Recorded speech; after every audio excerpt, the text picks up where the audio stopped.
And it's quite sad that so far no police officer has been convicted. It's 2 years later, and only 2 police officers have been charged, and one is just a judicial inquest in the matter of Rex Masai. It's not a criminal case, it's an inquest. And a judicial inquest does not assign any criminal responsibility at that point. It's just trying to find out what was the cause of death of Rex Masai and who caused that death, but doesn't hold that police officer responsible. So essentially, up to now, there is no police officer who has been held accountable and responsible for any of those deaths and injuries of the Gen Z.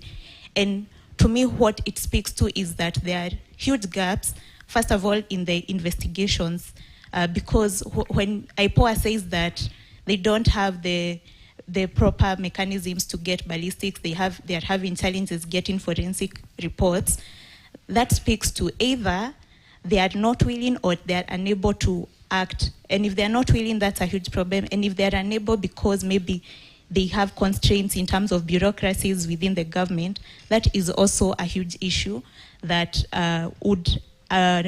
it's a hindrance to these parents and these victims who have sustained injuries getting justice.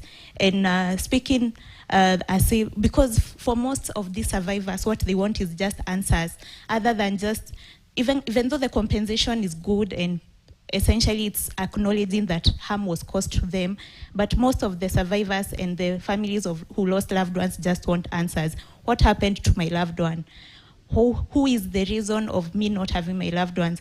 And therefore, they just want individual responsibility of those police officers to be charged and prosecuted and convicted if they are found responsible. And that is, to me, when justice can be seen to be done. It can't be just saying that because we have compensated people, that now the police officers go scot-free and there's no responsibility to